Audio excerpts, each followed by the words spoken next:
भाद्र मास की शुक्ल पक्ष की चतुर्थी को ये गणेश चतुर्थी का त्यौहार भारत में बहुत धूमधाम से मनाया जाता है।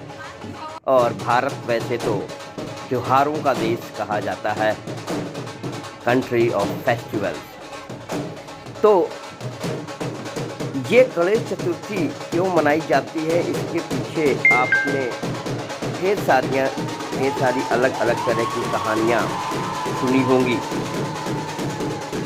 आज मैं भी आपको कहानी बताने जा रहा हूँ और कहानी के पीछे, इस गणेश चतुर्थी की कहानी के पीछे का जो मैसेज है वो खास तौर से मैं आपको बताने जा रहा हूँ।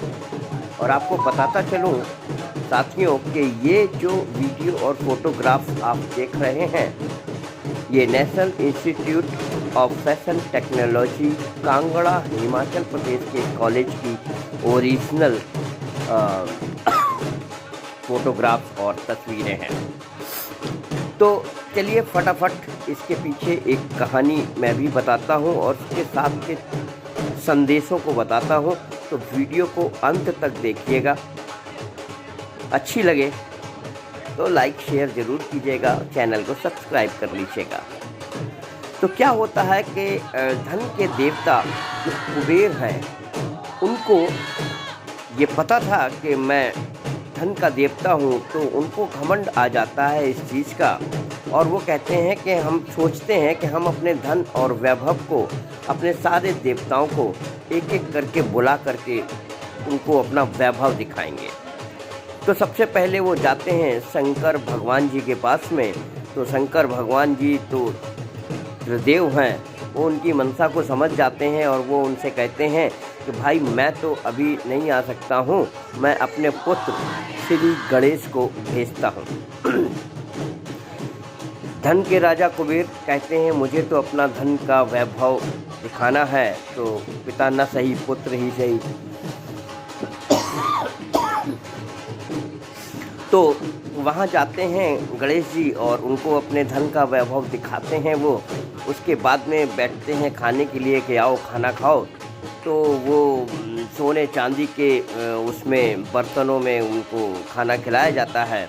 अब एक एक करके गणेश जी सारा खाना खा जाते हैं, उनका सारा भोजन का भंडार ख़त्म हो जाता है। फिर वो कहते हैं कि अब तो ख़त्म हो गया है। तो गणेश जी कहते हैं जो भी फल फ्रूट्स ये वो कुछ रखे हैं वो भी लेकर के आ जाओ। तो वो भी लेके आते हैं, वो भी ख़त्म हो जाता है। तो धन के देवता कुबेर को समझ में आ जाता है कि मैं जो है इस तरीके से मुझे अपने धन का वैभव का ढिंढोरा या गुणगान नहीं करना चाहिए। तो वो कुबेर जी गणेश जी से माफ़ी मांगते हैं और गणेश जी इनको क्षमा कर देते हैं और कहते हैं कि आज के दिन जो हमें अपने घर में लेके आएगा तो उसके घर में धन वैभव सुख शांति की हमेशा कृपा बरसती रहेगी, बशर्ते कि वो निस्वार्थ मन से और बिना घमंड के अपना काम करता रहे।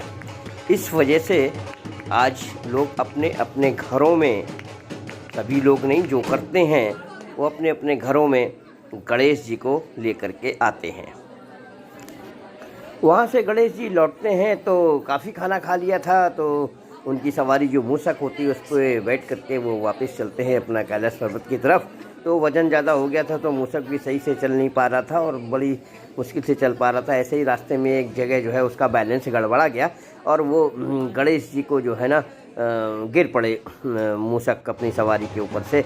गणेश जी ने देखा कि भाई कोई देख तो रहा नहीं है, तो देखा कोई भी नहीं देख रहा है। फिर उनको हंसने की आवाज़ सुनाई पड़ी कि ये कौन हंस रहा है, दिखाई तो पड़ नहीं रहा है। तो उन्होंने फिर देखा कि चंद्रमा जो है वो हंस रहे थे। तो इस पे जो है ना वो गणेश जी क्रोधित हो जाते हैं और बोलते हैं कि तुमने उपहास उड़ाया है, तुम अपनी खूबसूरती पे बहुत ज़्यादा नाज है तुमको, आज के बाद में तुम्हारी खूबसूरती हमेशा के लिए छिन जाएगी। तो चंद्रमा जी इस श्राप से बहुत ज़्यादा दुखी होते हैं, माफ़ी मांगते हैं। तो गणेश जी बोलते हैं कि हमारे श्राप का असर तो रहेगा, लेकिन उस असर को थोड़ा सा कम करते हैं कि तुम अमावस्या वाले दिन पूर्ण रूप से दिखोगे नहीं और अमावस्या के बाद में धीरे धीरे तुम्हारा जो तेज है वो बढ़ना शुरू हो जाएगा और पूर्णमासी के दिन तुम पूरा चंद्रमा तुम दिखाई पड़ोगे और उसके बाद में फिर से तुम्हारा तेज कम होता जाएगा। अमावस्या को कोई तुमको नहीं देख सकता है। तो ये ऐसा करके जो है वहाँ से वापस आ गए। तो इसके पीछे का ये एक है कहानी कि वो चंद्रमा गणेश चतुर्थी के दिन किसी को चंद्रमा नहीं देखना चाहिए, क्योंकि उस चंद्रमा को देखने से दोष होता है, आपके ऊपर कलंक होता है, क्योंकि उस दिन उन्होंने श्री गणेश जी का उपहास उड़ाया था। तो मेरे साथियों, मेरे दोस्तों, ये जो कहानी और इसके पीछे का संदेश मैंने आपको सुनाया है, कैसा लगा? अच्छा लगा हो तो इसको ज़्यादा से ज़्यादा लोगों को शेयर कीजिएगा। और एक बार फिर से इस मैसेज को दोहराता हूँ कि कभी भी अपने पैसे का दिखावा नहीं करना चाहिए, घमंड नहीं करना चाहिए। नंबर दूसरी बात, कभी भी अपने खूबसूरती का भी घमंड नहीं करना चाहिए, क्योंकि ये इंसान की खूबसूरती एक दिन में कभी भी ख़त्म तो नहीं होती, लेकिन जो है हाँ ढलती ज़रूर है। और नंबर तीसरी बात कि जो बहुत ही महत्वपूर्ण है कि आप जैसे लोगों की संगत में रहोगे वैसा फल ज़रूर मिलेगा। अगर उपहास उड़ाने वाले चंद्रमा जैसे लोगों के भी साथ में अगर रहोगे तो भी आपको फल वैसा ही मिलेगा। अच्छा करोगे तो अच्छा, बुरा करोगे तो बुरा। इसीलिए कहते हैं कि आज के दिन चंद्रमा को नहीं देखना चाहिए। तो मेरे दोस्तों, मैं wellness coach Pradeep Goyal, 35 diabetes educator, आप लोगों को ये हेल्थ से संबंधित अगर किसी भी तरीके की कोई समस्या हो तो आप हमारे नंबर पे संपर्क कर सकते हैं। और ये वीडियो लाइव वीडियो है, कैसा लगा इस वीडियो के बारे में भी कमेंट्स करके बताइएगा।